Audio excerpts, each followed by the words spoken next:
తాకట్లో ఉన్న మీ బంగారాన్ని విడిపించి ఆ రోజు ఆన్లైన్ రేటుకి కొంటాం. Sharma gold company. భార్యకు ప్రేమించిన వ్యక్తితో వివాహం చేశాడు భర్త. పెళ్ల 2 పిల్లలున్నా ఆమె వేరే వ్యక్తితో ప్రేమలో పడింది. భర్తతో ప్రియుడే ముద్దంటూ వారించింది. దీంతో ఆమె మాటను తిరస్కరించలేక పెద్దల సమక్షంలో వివాహం జరిపించాడు. పిల్లల భవిష్యత్తును తానే చూసుకుంటానని, మీరు సంతోషంగా ఉండాలంటూ పెద్ద మనిషిగా దీవించాడు. అయితే భర్త స్వయంగా భార్యకు పెళ్లి చేసిన వార్త వైరల్గా మారడంతో ఈ విషయంపై స్పందించిన భర్త చెప్పిన మాటలు తెలిస్తే జాలిపడక ఉండలేరు.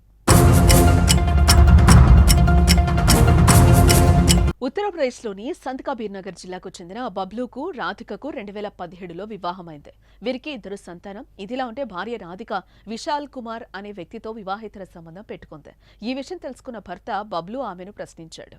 కానీ ఆమె ప్రియుణ్ణి వదులుకునేందుకు ఒప్పుకోలేదు. ఈ క్రమంలో తనే స్వయంగా ఇద్దరికి పెళ్లి చేసేశాడు.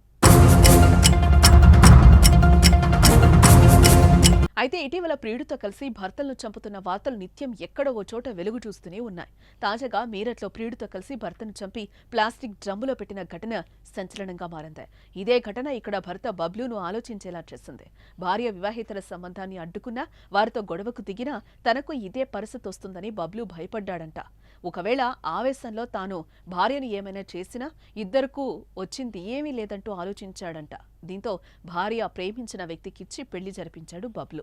ఇక మొదట కోర్టులో తన భార్య ఆమె ప్రేమికుడు వివాహం జరిపించాడు. ఆమె వారిని ఒక ఆలయానికి తీసుకెళ్లాడు. అక్కడ వారు దండలు మార్చుకున్నారు. ఇలా పెళ్లి చేసుకున్న వారిని సుఖంగా ఉండాలంటూ ఆశీర్వదించాడు. ప్రస్తుతం ఈ వీడియో సోషల్ మీడియాలో వైరల్గా మారింది.